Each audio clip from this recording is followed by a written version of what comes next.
नमस्कार दोस्तों, RMS institute के ऑनलाइन एजुकेशन प्लेटफॉर्म में आपका स्वागत है।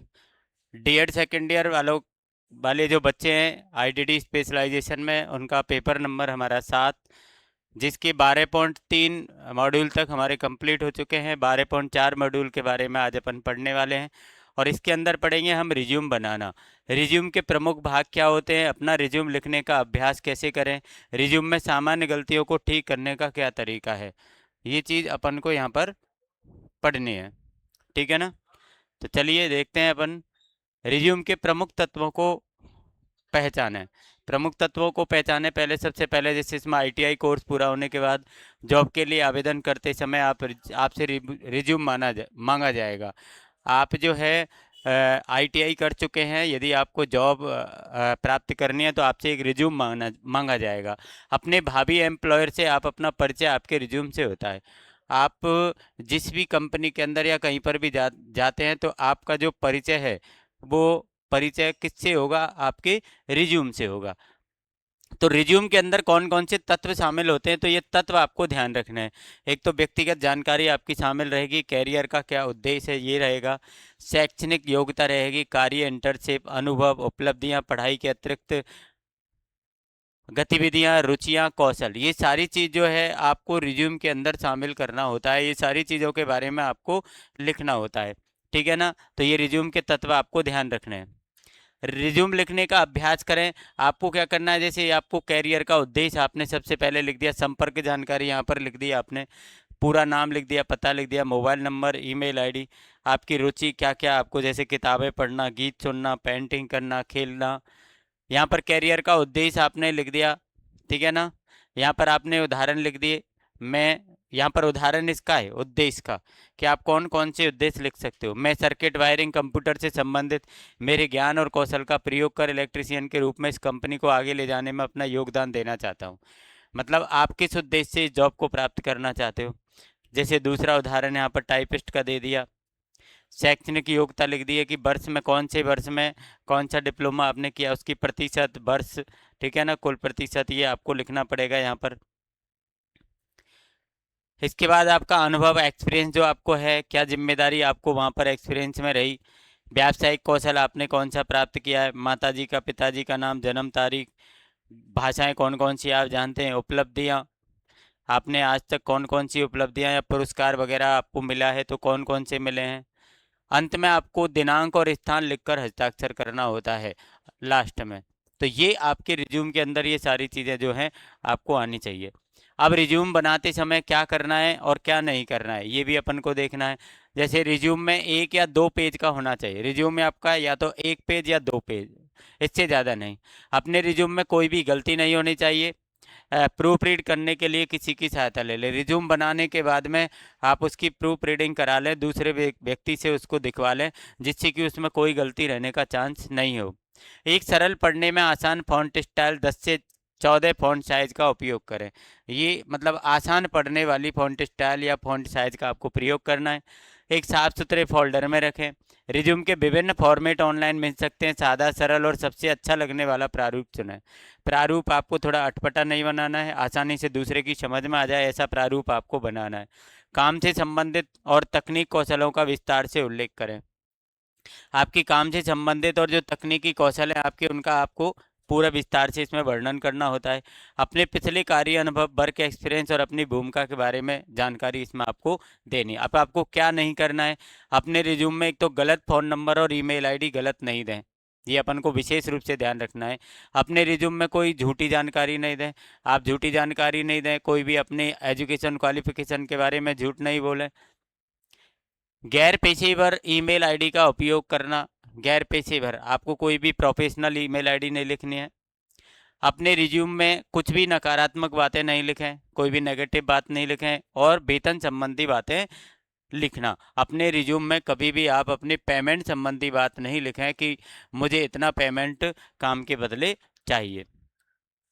अब यहाँ पर आप उपरोक्त दी गई जानकारी का उपयोग करके वर्ड डॉक्यूमेंट में अपना रिज्यूम तैयार करें और एक प्रिंट आउट ले लें। आप दी गई जानकारी के अनुसार अपना जो रिज्यूम है वो खुद बनाकर देख लें, समीक्षा करें। फिर अपनी कक्षा में एक सहपाठी के साथ टीम बनाएं। एक दूसरे के रिज्यूम को दी गई चेकलिस्ट के उदाहरण के आधार पर जांचें, अपने साथी के साथ फीडबैक साझा करें। अब सभी साथियों ने आपके ने जो रिज्यूम बनाया, एक दूसरा जो है एक दूसरे के रिज्यूम को चेकलिस्ट के आधार पर चेक करो और उनसे फीडबैक आपको साझा करना है। अब आपने इसके अंदर क्या सीखा वो यहाँ पर अपन को आ गया। इसके बाद में 12.5 आपको इंटरव्यू की तैयारी कैसे करनी है। इंटरव्यू में अपन को यहाँ पर आ गया इंटरव्यू कौशल क्या है, इंटरव्यू की तैयारी कैसे करें, इंटरव्यू के बाद फॉलो अप कैसे करें, ये अपन को यहाँ पर इंटरव्यू के बारे में जो है सीखना है, पढ़ना है। देखिए इंटरव्यू कौशल के बारे में जाने। इंटरव्यू दो या दो से अधिक लोगों, इंटरव्यू देने वाले व्यक्ति और इंटरव्यू लेने वाले व्यक्ति के बीच की बातचीत है। कोई उम्मीदवार किसी पद या पोजीशन के लिए उपयुक्त है या नहीं, यह जांचने के लिए एम्प्लॉयर द्वारा इंटरव्यू किए जाते हैं। अंतिम उम्मीदवार के चयन से पहले कई उम्मीदवारों का इंटरव्यू लिया जाता है। इंटरव्यू दो व्यक्तियों के मध्य होता है, एक इंटरव्यू लेने वाला होता है, एक इंटरव्यू देने वाला होता है। ठीक है ना। जैसे मुझे जॉब की ज़रूरत है, कोई कंपनी में मैं जाऊंगा तो वहाँ का एम्प्लॉयर मेरा इंटरव्यू लेगा, मुझसे उस जॉब से संबंधित जो बातें हैं उनके बारे में मुझसे वो बात करेगा। इंटरव्यू ले रहे व्यक्ति या व्यक्तियों को ये समझाने की क्षमता कि आप किसी नौकरी के लिए उपयुक्त हैं, इंटरव्यू कौशल कहलाते हैं।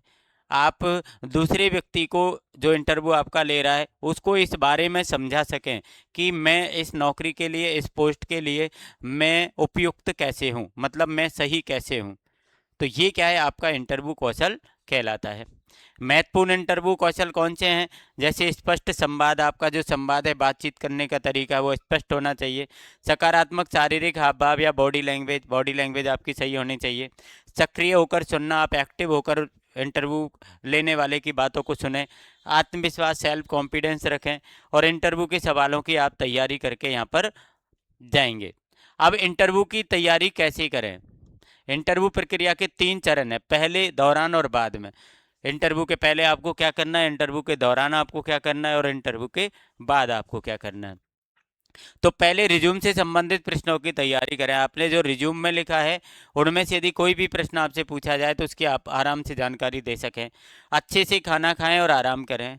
आप अच्छे से खाना खाकर जाएं, आराम करके जाएं, किसी भी प्रकार का मेंटली प्रेशर अपन नहीं लें। इंटरव्यू केंद्र पर समय से पहुँचें। समय पर आपको इंटरव्यू लेने वाली जगह पर, इंटरव्यू जहाँ पर आप देने जा रहे हैं उस जगह पर समय से पहुँचना है। धीरे और स्पष्ट शब्दों में बात करें, आराम से बात करें लेकिन अच्छे शब्दों में, स्पष्ट शब्द। बोलते समय आंखों का संपर्क बनाए रखें। आप जो आपसे इंटरव्यू ले रहा है आपका, उससे आप जब उसको जवाब दें तो उससे एक आई कांटेक्ट में आप रहें। साक्षात्कारकर्ता की बात सुने, जो आपका इंटरव्यू ले रहा है उसकी आपको बात सुननी है आराम से। साक्षात्कारकर्ता द्वारा पूछे गए प्रश्न का उत्तर स्पष्ट रूप से दें और जो प्रश्न आपसे वो उसके द्वारा पूछा जा रहा है उसका स्पष्ट आपको आंसर देना है।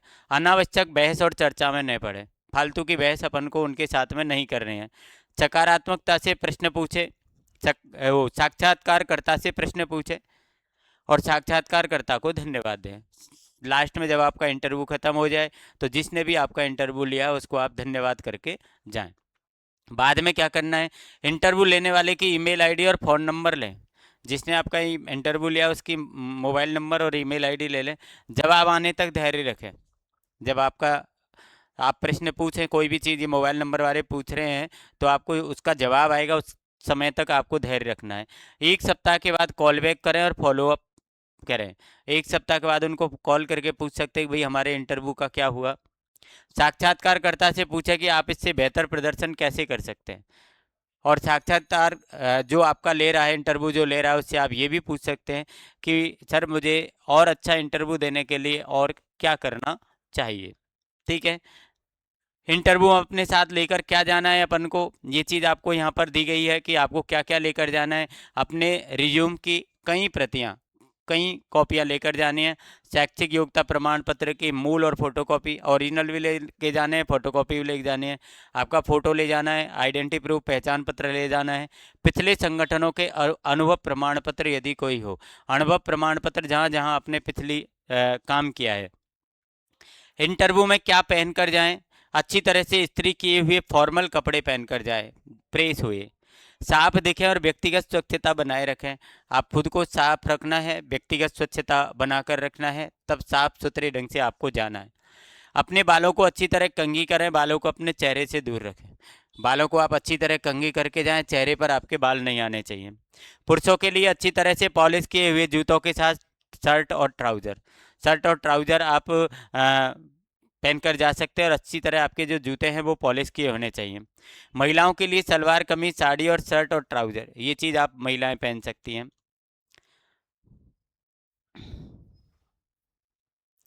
इसके बाद आपको कंप्यूटर इंटरव्यू के बाद में फॉलो अप कैसे करें। इंटरव्यू आपका हो गया तो आपको अब फॉलो अप करना है, तो फॉलो अप कैसे करेंगे। इंटरव्यू छोड़ने से पहले विनम्रता पूर्वक एम्प्लॉयर से अगले चरण के बारे में पूछे। जब आपका इंटरव्यू जो ले रहा है वो आपसे कह दे कि आपका इंटरव्यू खत्म हो चुका है, समाप्त हो गया है, तो आप उससे उसके आगे की प्रक्रिया आराम से उससे पूछ सकते हैं। यदि परिणाम घोषित नहीं किया गया और इंटरव्यू देने वाले ने आपसे संपर्क में रहने के लिए कहा तो कुछ दिनों तक प्रतीक्षा करें। कुछ दिनों तक प्रतीक्षा के बाद यदि कोई जवाब नहीं आता है तो आप एम्प्लॉयर से संपर्क कर सकते हैं। यदि आपको उस समय रिजल्ट नहीं बताया जाता है और कहा जाता है कि आप हमसे संपर्क बनाकर रखें, तो कुछ दिनों तक आप प्रतीक्षा करें, वेट करें, और फिर भी आपका रिजल्ट नहीं आता है तो कुछ दिन के बाद में आप उनसे संपर्क कर सकते हैं। फॉलो अप कैसे करें। आप टेलीफोन कॉल, यदि आपके पास नंबर है, ईमेल, यदि आपके पास ईमेल का पता है, के माध्यम से फॉलो अप कर सकते हैं। आपको यदि मोबाइल नंबर पता है जिसने आपका इंटरव्यू लिया तो आप कॉल करके पूछ लीजिए। ईमेल पता है तो आप ईमेल के माध्यम से भी उनसे पूछ सकते हैं। जैसे आपको मोबाइल से पूछना है तो सबसे पहले उनका अभिवादन करो, उनके समय के लिए धन्यवाद दें, नौकरी की भूमिका पर अपनी रुचि व्यक्त करें, विनम्रता से उन्हें बताएं कि आप परिणाम जानने के इच्छुक हैं, धन्यवाद नोट के साथ समापन करें और उनके निर्देशों का पालन करें। आप विनम्रता से उनका थैंक यू बोलते हुए, धन्यवाद देते हुए, अभिवादन करते हुए अपने रिजल्ट के बारे में पूछ सकते हैं और लास्ट में उनको धन्यवाद दें। ईमेल में आपको सरल भाषा में विषय लिखना है, आपको कि आप किस विषय में बात करने के लिए मेल कर रहे हैं। उचित अभिवादन के साथ आपको अपनी बात प्रारंभ करनी है। इंटरव्यू का अवसर देने के लिए धन्यवाद कहना है। इंटरव्यू परिणाम के लिए विनम्रता से अनुरोध करें। आपको इंटरव्यू का रिजल्ट चाहिए तो विनम्रता से आपको उसका अनुरोध करना है और धन्यवाद नोट के साथ अपनी बात को समाप्त करना है। ठीक है ना। तो ये हमने ये बातें जो हैं वो इसके अंदर अभी अपन ने सीखी हैं। आगे अपन पढ़ते 12.6 इंटरव्यू को समझना। इंटरव्यू को समझने की आपको दो चीज़ यहाँ पर पढ़नी है। इंटरव्यू के दौरान क्या करना चाहिए, क्या नहीं करना चाहिए। इंटरव्यू में पूछे जाने वाले सामान्य प्रश्न, इंटरव्यू में पूछे जाने वाले सामान्य प्रश्नों के बारे में भी अपन बात करते हैं। यहाँ पर देखिए, इंटरव्यू के लिए क्या करना चाहिए और क्या नहीं करना चाहिए। इंटरव्यू लेने वाले व्यक्ति उम्मीदवारों में से निम्नलिखित की तलाश करेंगे। जैसे उपयुक्त टेक्निकल स्किल, जो व्यक्ति के अंदर अच्छी और उपयुक्त टेक्निकल स्किल होंगी उनको वो चुनाव करेंगे। अच्छी सॉफ्ट स्किल आपकी अच्छी होनी चाहिए। अन्य लोगों के साथ काम करने की क्षमता, जो आपके साथ अन्य लोग काम करेंगे तो उनके साथ आप अच्छे प्रकार से काम कर सकें। ठीक है ना। फ्लेक्सिबिलिटी आपकी अच्छी होनी चाहिए। कैरियर में सीखने और बढ़ने की महत्वाकांक्षा होनी चाहिए। कड़ी मेहनत और लगन, ये आपके अंदर इंटरव्यू लेने वाला व्यक्ति देखता है। अब अपन को इंटरव्यू के लिए ये करना है और ये नहीं करना है, तो ये चीज़ अपन को ध्यान रखनी है कि क्या करना चाहिए और क्या नहीं करना चाहिए। अच्छी तरह से तैयारी करें, कंपनी के बारे में रिसर्च करें। सबसे पहले आप जिस कंपनी में इंटरव्यू के लिए जा रहे हैं तो उस कंपनी के बारे में आप रिसर्च करके चाहें, उसकी कुछ जानकारी लेकर जाएं। अच्छा प्रभाव डालें, समय पर पहुंचें, साफ सुथरे कपड़े पहनें। जाते ही आपको क्या है, अच्छा प्रभाव डालना है उनके ऊपर और आपको समय पर पहुंचना है, साफ सुथरे कपड़े पहनकर जाना है। अपने रिज्यूम की एक प्रति साथ लेकर जाएं। रिज्यूम की प्रति साथ लेकर जाने, एक फोटोकॉपी। ध्यान से सुनना है उनकी बातों को और उसका जवाब देना है। अपने कौशल और स्ट्रेंथ के बारे में बात करें। अपनी जो भी चीज़ आपके पास स्किल है उसके बारे में आपको बात करनी है। इंटरव्यू लेने वाले व्यक्ति से पूछने के लिए प्रश्न तैयार रखें। आपको इंटरव्यू लेने वाले व्यक्ति से भी कुछ जानकारी यदि चाहिए, कुछ पूछना है, तो उसके लिए आप प्रश्न पहले से तैयार रखें। ये चीज़ें अपन को नहीं करनी है। जैसे गलत जानकारी नहीं देनी है। इंटरव्यू ले रहे व्यक्ति की बात को नहीं काटना है। जो ले बात यदि कोई व्यक्ति हाँ हमसे बात कर रहा है, हम उसकी बात को काट के बीच में बोल रहे हैं, तो ऐसे नहीं करना है। अपनी पिछली कंपनी के बारे में नकारात्मक बातें नहीं बोलें। आपने जहाँ पर काम किया आप उसकी बुराई ना करें। अगले चरण के बारे में पूछे बिना इंटरव्यू ख़त्म नहीं करें। इंटरव्यू को ख़त्म नहीं करें जब तक आप अगले चरण की जानकारी नहीं लेंगे कि आगे मुझे क्या करना है। जब तक कि आवश्यक न हो, हाँ या नहीं जैसे एक शब्द में उत्तर नहीं दें। जब तक आपको आवश्यक नहीं हो तो हाँ और नहीं में आपको जवाब नहीं देना है। इंटरव्यू के दौरान अपने मोबाइल का उपयोग न करें और उसे साइलेंट मोड पे रखें। मोबाइल का आपको उपयोग नहीं करना, उसको साइलेंट मोड पे रखना, ये आपको काम नहीं करना है। यहाँ पर निम्नलिखित में से कौन सा अच्छे इंटरव्यू का उदाहरण है? ठीक है ना, जैसे आपको पैनल ए दिया है, पैनल बी, तो पैनल ए तो आपको अलग ही लग रहा है, पैनल बी पूरी तैयारी के साथ यहाँ पर आया है। कुछ सवाल हैं जो इंटरव्यू के दौरान आपसे पूछे जाते हैं। यहाँ पर कुछ सवाल आपको दिए गए हैं, जैसे अपने बारे में कुछ बताएं, आपके बारे में पूछेगा तो अपने बारे में अच्छी चीज़ें आपको बतानी है। आपकी स्ट्रेंथ क्या है, आपकी सबसे बड़ी कमी क्या है, आप इस कंपनी में काम क्यों करना चाहते हैं, आप इस कंपनी के बारे में क्या जानते हैं, हम आपको इस नौकरी पर क्यों नियुक्त किया जाए, क्या आप नई जगह पर रहने या यात्रा करने के इच्छुक हैं, आपकी सैलरी क्या है, सैलरी एक्सपेक्टेशन, और आज से 5 वर्ष बाद आप खुद को कहाँ देखते हैं, क्या आप मुझसे कुछ पूछना चाहते हैं। ये इंटरव्यू लेने वाला आपसे प्रश्न करेगा, लगभग ऐसे प्रश्न वो पूछते हैं। तो इन प्रश्नों का जवाब आपको किस प्रकार से देना है, ये आप पहले से अपनी तैयारी करके जाएंगे। आज आपने इसके अंदर ये सीखा है, ठीक है ना। इसके बाद अपन पढ़ेंगे मॉक इंटरव्यू 12.7 के अंदर। मॉक इंटरव्यू के बारे में जानते हैं। मॉक शब्द का अर्थ है कृत्रिम या जो वास्तविक नहीं है। मॉक इंटरव्यू वह अभ्यास है जो हम वास्तविक इंटरव्यू से पहले करते हैं, ये हमें वास्तविक इंटरव्यू के लिए तैयार करता है। देखिए मॉक इंटरव्यू के बारे में आप, जैसे आपने देखा होगा काफ़ी बार मॉक टेस्ट, कि परीक्षा से पहले जो आप मॉडल पेपर वगैरह देते हैं, पहले जो टेस्ट देते हैं वो मॉक टेस्ट। ऐसे इंटरव्यू देने से पहले यदि आप कोई इंटरव्यू का अभ्यास कर रहे हैं तो ये आपका मॉक इंटरव्यू हो गया, ठीक है ना। ये आपका क्या है, मॉक इंटरव्यू। मॉक इंटरव्यू के लिए दो पार्टी की ज़रूरत होती है, एक इंटरव्यू लेने वाला होता है, एक देने वाला होता है। आजकल इंटरव्यू आमने सामने या वीडियो कॉल पर होते हैं। मॉक इंटरव्यू व्यक्तिगत रूप से या वीडियो कॉल पर किए जा सकते हैं। आमतौर पर मॉक इंटरव्यू में 30 से 40 मिनट का समय लगता है।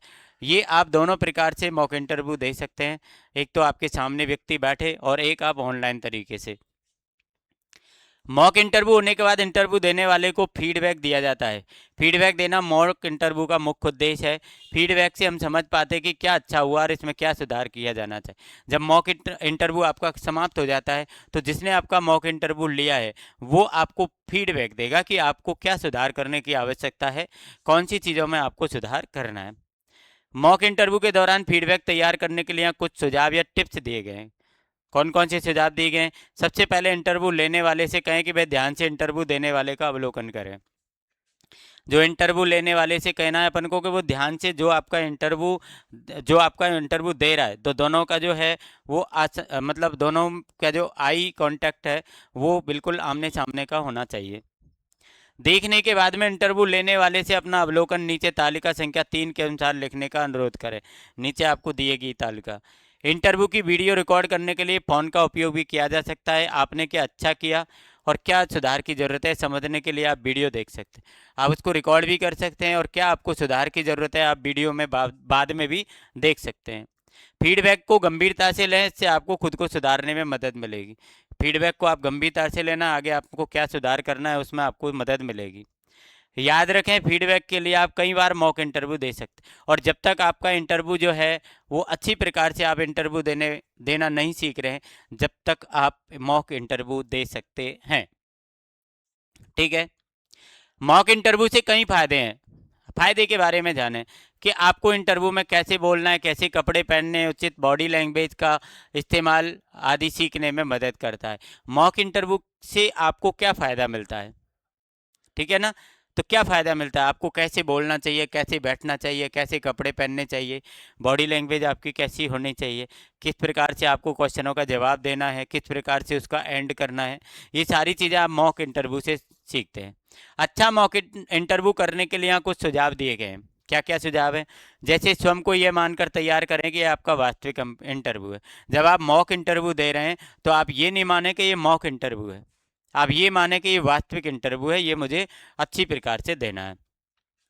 ऐसे मॉक इंटरव्यूअर चुनें जो आपको सही फीडबैक दें। कोई सीनियर शिक्षक या परिवार के कोई सदस्य जिन्होंने कभी इंटरव्यू दिए हों इस अभ्यास के लिए अच्छे विकल्प हो सकते हैं।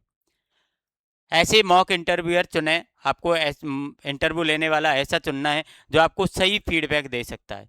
कोई सीनियर शिक्षक या परिवार के कोई सदस्य जिन्होंने कभी इंटरव्यू दिए हों इस अभ्यास के लिए अच्छे विकल्प हो सकते हैं। जिन्होंने पहले कभी इंटरव्यू दिया है और वो इंटरव्यू में अच्छे परफेक्ट हैं, तो ऐसे लोगों से आप मॉक इंटरव्यू रख सकते हैं।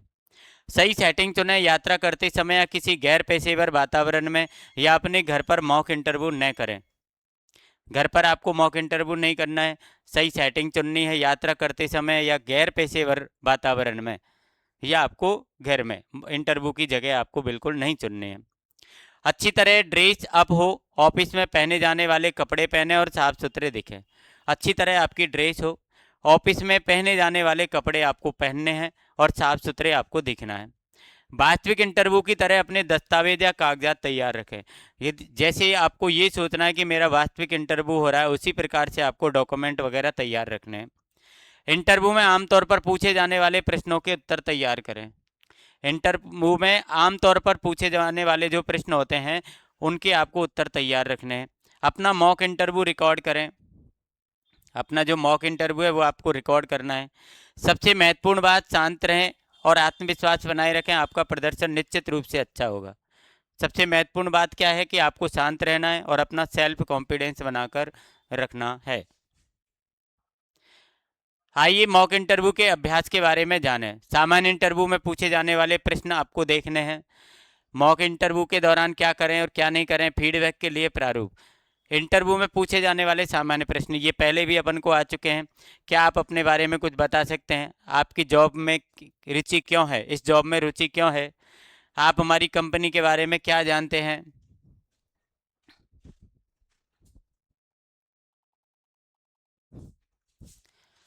आप हमारी कंपनी के बारे में क्या जानते हैं? आपने अपनी पिछली नौकरी क्यों छोड़ी थी? हम आपको इस जॉब पर क्यों चुने? आपकी ताकत कमजोरी क्या है? अपनी कुछ सफलता के बारे में बताएं। ये सारे प्रश्न आपसे पूछे जाएंगे और इनका पॉजिटिव जवाब आपको देना है। आज से 5 साल बाद आप अपने आप को कहाँ देखते हैं? आपकी सैलरी कितनी की आशा करते हैं? क्या आपके पास मेरे लिए कोई प्रश्न? ये पहले भी अपन ने पढ़ लिए हैं, वो की वही प्रश्न यहाँ पर है। मॉक इंटरव्यू के दौरान क्या करना चाहिए, क्या नहीं करना चाहिए? एक तो विनम्रता से बात करो, सीधे बैठना है, ईमानदार रहना है, शांत जगह पर बैठना है। क्या नहीं करना है? जवाब देने में जल्दबाजी नहीं करें। अगर कोई गलती हो जाती है तो डरे नहीं। फीडबैक मिलने पर बहस नहीं करें। ठीक है ना? ये सारी चीज़ों आप नहीं करें। ये अपने आपने इसके अंदर ये चीज़ सीखी है। इसके बाद में 12.8 आ जाता है आपका प्रोफेशनल नेटवर्किंग। इसमें अपन को दो चीज़ देखनी है, प्रोफेशनल नेटवर्किंग का अर्थ और महत्व। प्रोफेशनल नेटवर्क कैसे बनाया जाता है, तो चलिए देखते हैं। प्रोफेशनल नेटवर्किंग का अर्थ, प्रोफेशनल नेटवर्क आपके मित्रों या जिन लोगों को आप जानते हैं, जो लोग आपके साथ काम करते हैं उनका एक समूह है। उदाहरण के लिए यदि आप एक कार मैकेनिक हैं तो कार की सर्विस, कार की मरम्मत, कार की बिक्री आदि से जुड़े जिन लोगों को आप जानते हैं वे सभी आपके प्रोफेशनल नेटवर्क का हिस्सा है। जिस काम को आप कर रहे हैं और इस काम से जो जुड़े हुए लोग हैं, जैसे इसमें कार मरम्मत के काम के बारे में आपको बताया गया कि यदि आप कार मरम्मत करते हैं तो कार बेचने वाला है ना, कार की मरम्मत करने वाला, कार की सर्विस करने वाला, सभी लोग आपके क्या है, प्रोफेशनल नेटवर्क वाले लोग कहे जाएंगे। अब इसमें औपचारिक संबंध आपको प्रोफेशनल तौर पर मदद करता है, जिसमें निम्नलिखित काम शामिल होते हैं। कौन कौन से हैं? जानकारी देना, जॉब के बारे में जानना, प्रोफेशनल गाइडेंस प्राप्त करना, नए ग्राहक जोड़ना, अपने क्षेत्र के बारे में सलाह और अपडेट प्राप्त करना, आत्मविश्वास या सेल्फ कॉन्फिडेंस बनाना। ये चीज़ें आपको क्या है, काम करने हैं जो आपको प्रोफेशनल तौर पर आपकी मदद करते हैं। कैरियर के विकास के लिए प्रोफेशनल नेटवर्किंग क्यों आवश्यक है? इसके लिए अपन पढ़ते हैं कि क्यों आवश्यक है, जैसे कैसे बनाया जाता है। प्रोफेशनल नेटवर्क कहाँ और कैसे बना सकते हैं? ऑनलाइन और ऑफलाइन दोनों तरीके से नेटवर्क बना सकते हैं आप। ऑनलाइन भी बना सकते हैं, ऑफलाइन भी बना सकते हैं। आप ऑनलाइन और ऑफलाइन दोनों बना सकते हैं। सामाजिक कार्यकर्ता, सोशल इवेंट के दौरान भी आप अपना नेटवर्क बना सकते हैं। पुराने छात्रों का क्लब या एल्यूमनाई क्लब बना करके आप अपना सोशल हो प्रोफेशनल नेटवर्क बना सकते हैं। सम्मेलन और प्रदर्शनी में बना सकते हैं। वर्तमान नौकरी के साथियों के साथ बना सकते हैं। सोशल मीडिया साइट के माध्यम से भी आप अपना नेटवर्क बना सकते हैं। आपके प्रोफेशनल नेटवर्क में कौन कौन व्यक्ति हो सकते हैं?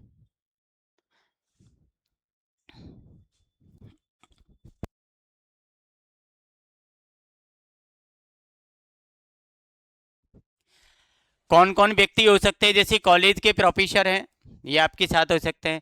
पुराने सहपाठी हो सकते हैं, मित्र और परिवार के लोग हो सकते हैं, आपके सहकर्मी हो सकते हैं, प्रोफेशनल क्लबों या एसोसिएशन के सदस्य हो सकते हैं। ये आपके साथ आपके प्रोफेशनल नेटवर्क में शामिल हो सकते हैं। प्रोफेशनल नेटवर्किंग के लिए सुझाव: सही प्रोफेशनल से जुड़े, नियमित संपर्क में आपको रहना है। जब उन्हें आपकी आवश्यकता हो तब उनसे संपर्क के लिए आपको हमेशा तैयार रहना है। आभार व्यक्त करना है, प्रशंसा करनी है, प्रोफेशनल एटीट्यूड रखें। ये चीज़ आपको रखनी है। इसके अंदर आपने ये चीज़ सीखी है। 12.9 में अस्वीकृति और असफलता का सामना करना। यदि आप सक्सेसफुल नहीं होते हैं, अस्वीकृति या असफलता आपको प्राप्त होती है, तो उसका आपको सामना करना चाहिए। ये समझना कि सफलता का रास्ता असफलताओं के बीच से होकर जाता है।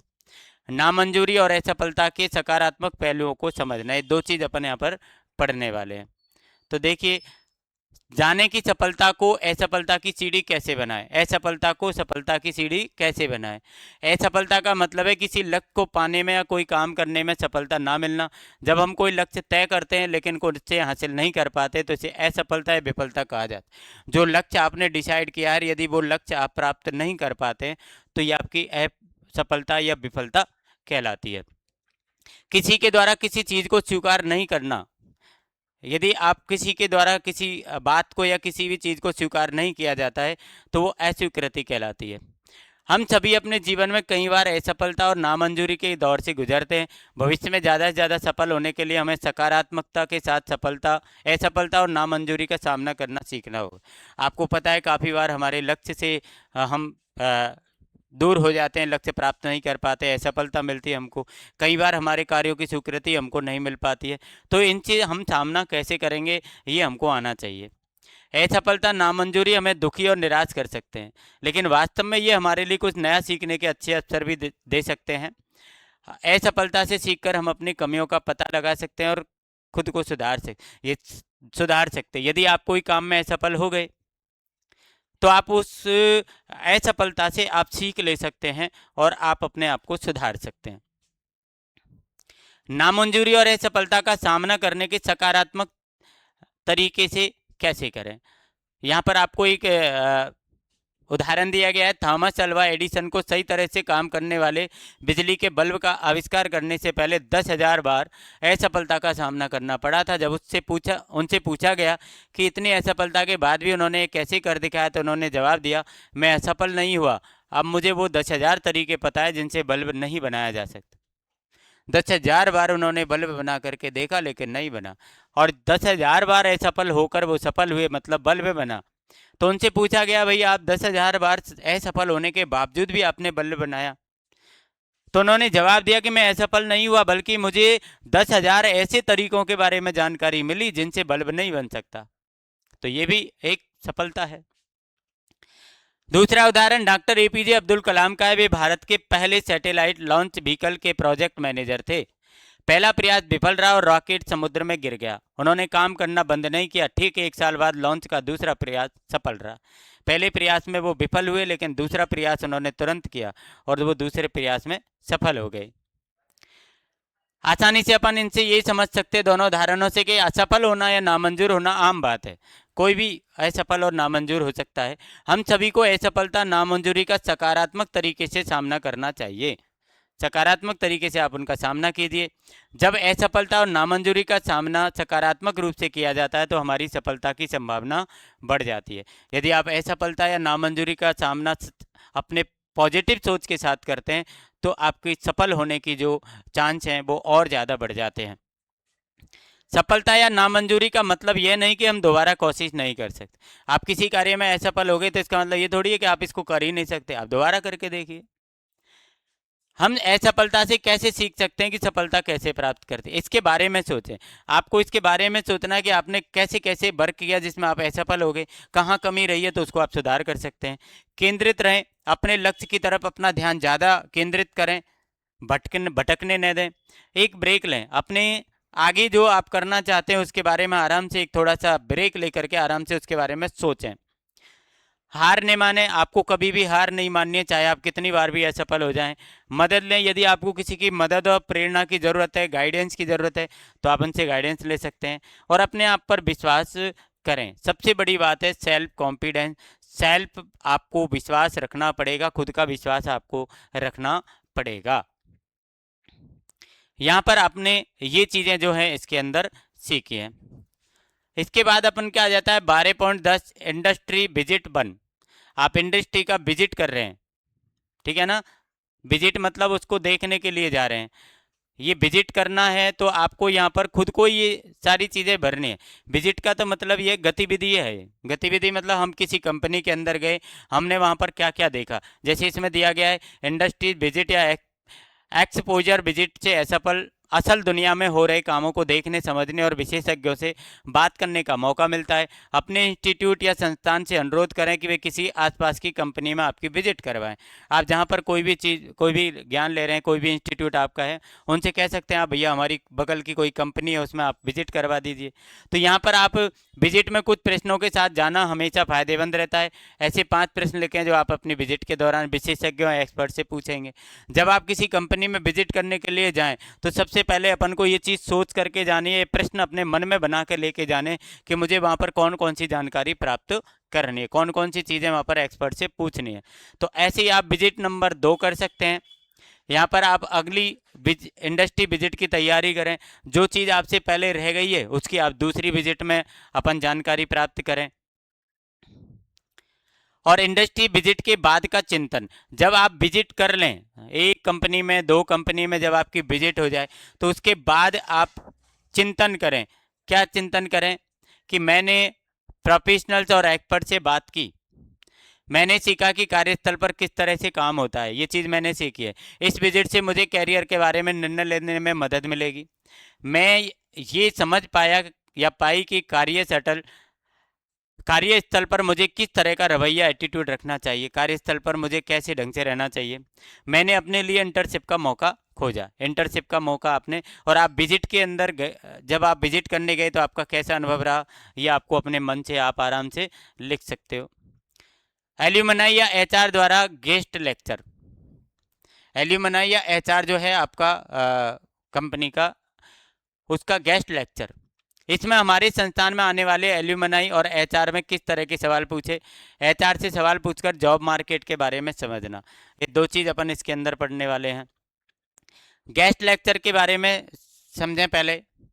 गेस्ट लेक्चर छात्रों और गेस्ट वक्ता या स्पीकर के बीच एक औपचारिक बातचीत है।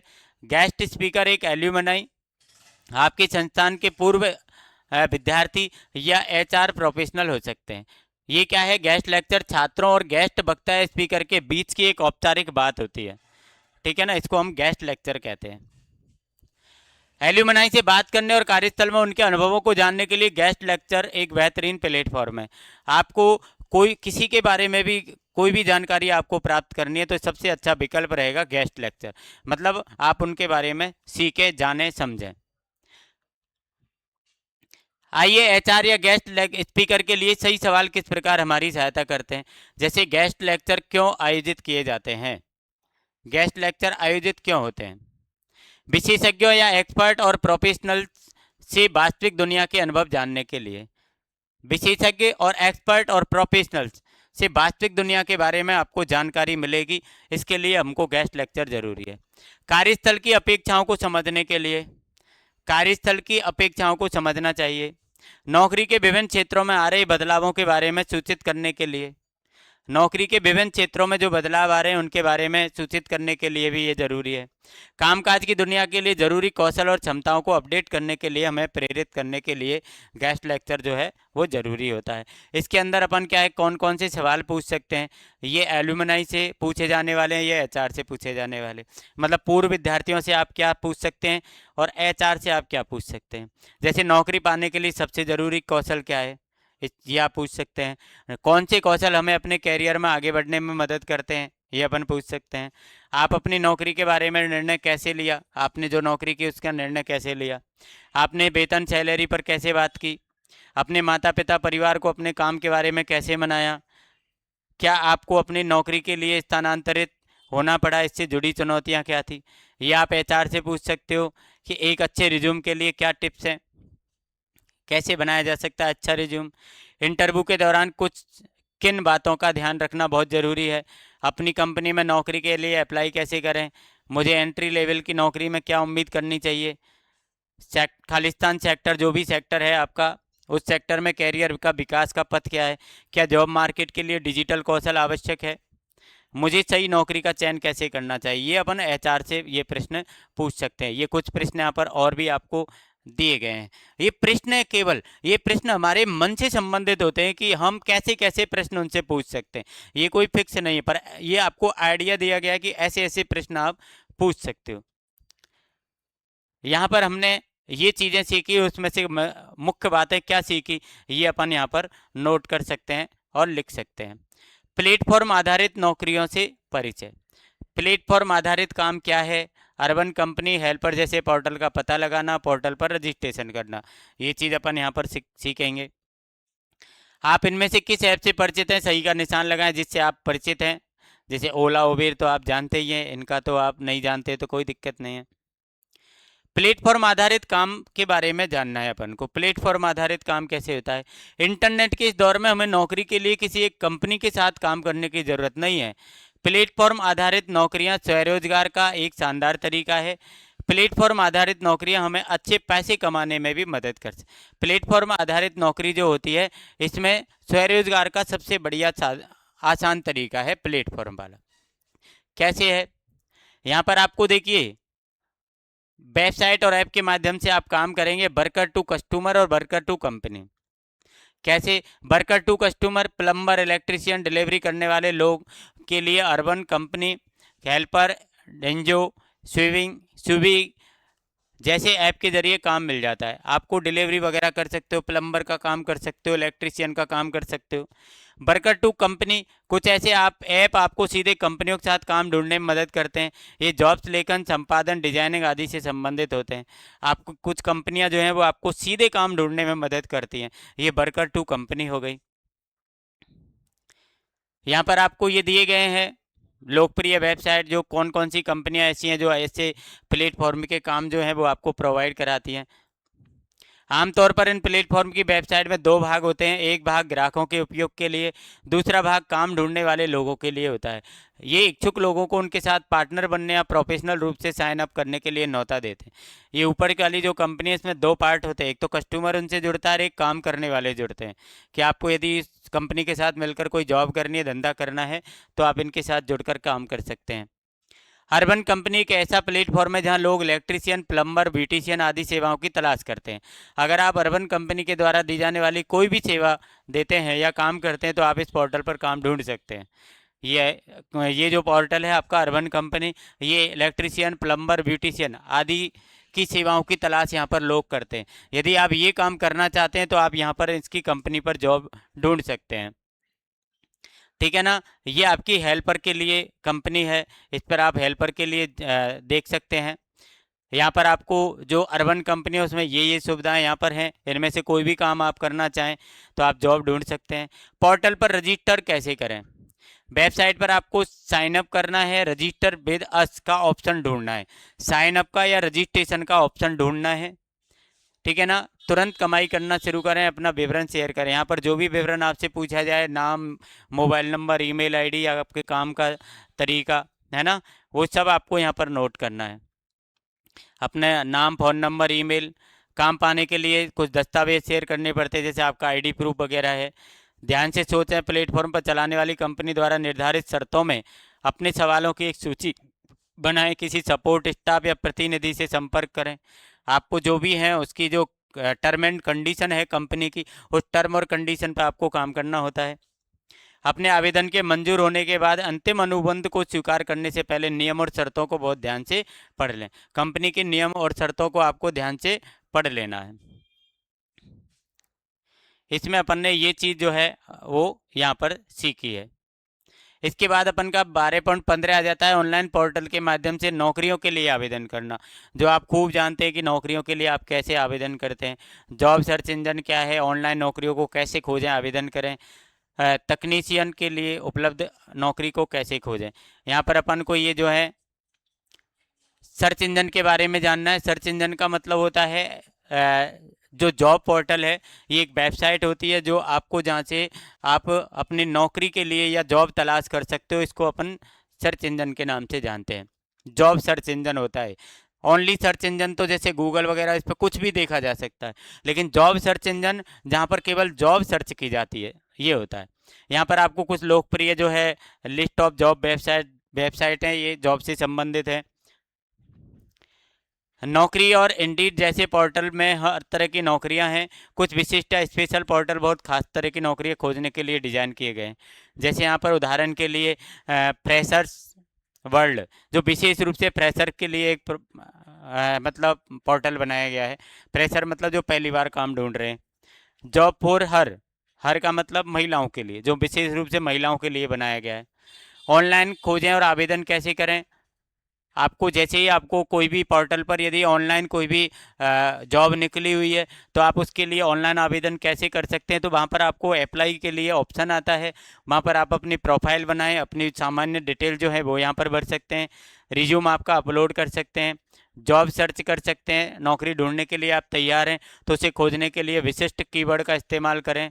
जो नौकरी के लिए आप ढूंढना चाहते हो उसे सर्च कर सकते हैं।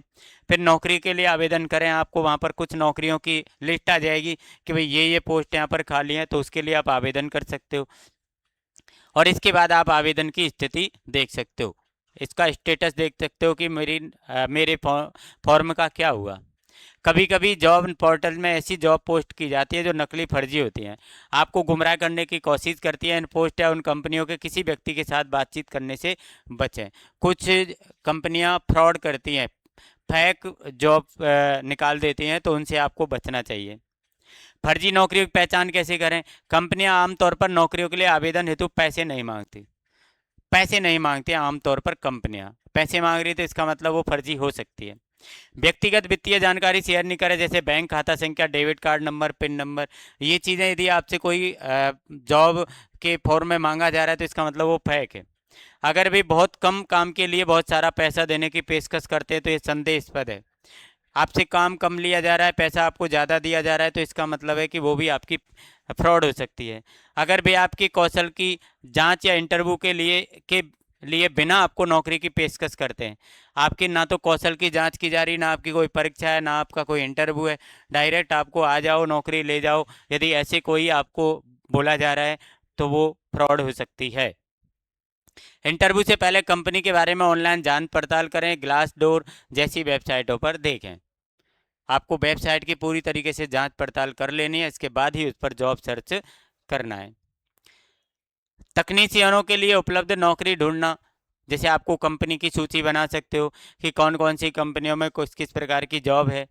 उपयुक्त कीवर्ड का उपयोग करके खोजें। नौकरी खोजने के लिए सही कीवर्ड का उपयोग करना बहुत ज़रूरी है। एक ही नौकरी के लिए कंपनियों के पास अलग अलग पद या जॉब टाइल होते हैं। आपको पता है कि एक ही जॉब के लिए अलग अलग पद होते हैं। जैसे कोई आदमी भाई हेल्पर के पद पर है, कोई टेक्नीशियन है, कोई उसका मैनेजर है, कोई ऐसे, तो एक ही उसके लिए अलग अलग पद होते हैं। तो वहाँ पर अपन को क्या है, सही कीवर्ड का उपयोग करना है कि मैं कौन से पद के लिए उपयुक्त हूँ। सही पोर्टल पर आपको खोज करनी है। naukri.com ये वेबसाइट है जो आपको नौकरी बताती है। अलग अलग फिल्टर का प्रयोग करें। नौकरी तलाश करते समय आप अपने वर्षों के अनुभव, तकनीकी कौशल, पसंदीदा स्थान के अनुसार फिल्टर सेट कर सकते हैं। सीधे कंपनियों से संपर्क करें। सीधे आप कंपनियों से संपर्क भी कर सकते हो। तो इसमें हमने ये चीज़ यहाँ पर सीखी है।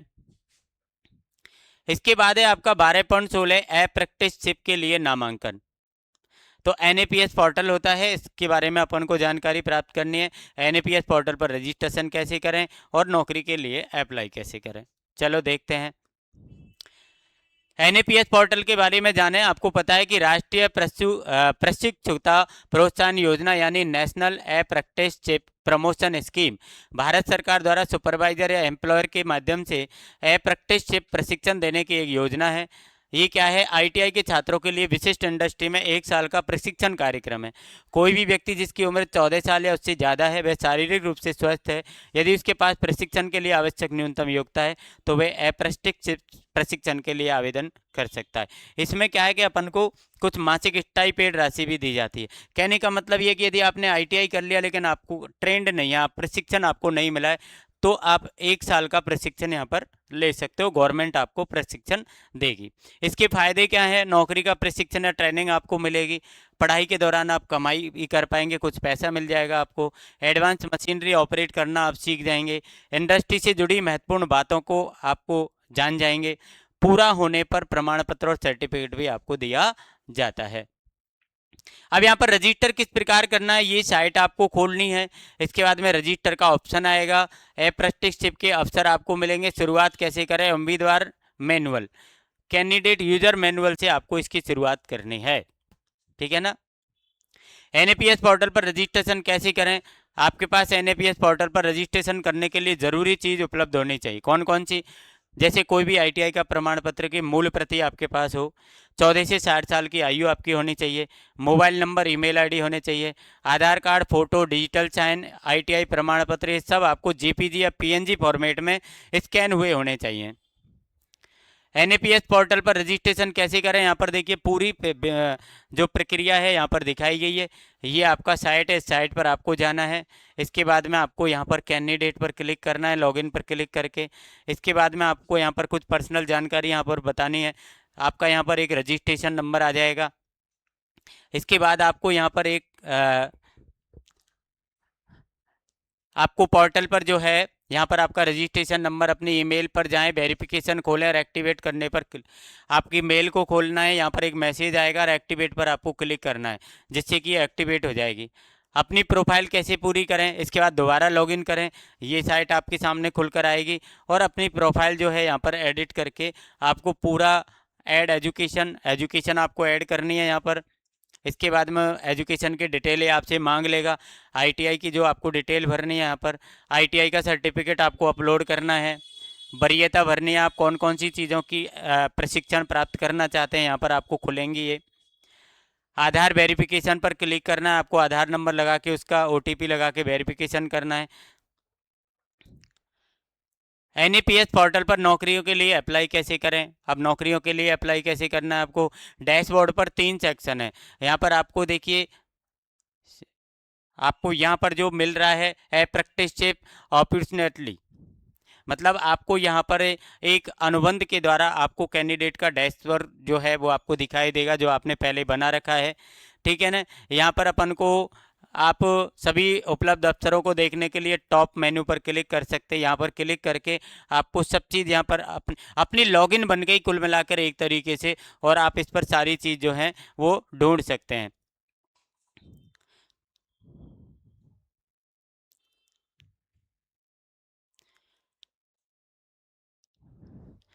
इसके बाद ये जो पेपर है आपका यहीं पर जो है वो समाप्त हो जाता है, और ये पेपर आपका कंप्लीट हो गया। पूरी तरीके से इसको पढ़ लीजिए, बहुत ज़्यादा कठिन नहीं है, नॉर्मल शब्दों का जो प्रयोग है इसके अंदर, जो हमारे दैनिक जीवन में भी काम आते रहते हैं, ठीक है। तो आपका एक पेपर और रह रहा है, जिसकी 1 यूनिट हो चुकी है, 4 यूनिट और हैं। 4 वीडियो और हम बना करके आपको भेज देंगे। पूरा सिलेबस आपका हो गया, पढ़ाई करते रहिए, और भैया best of luck for your exam. Thank you.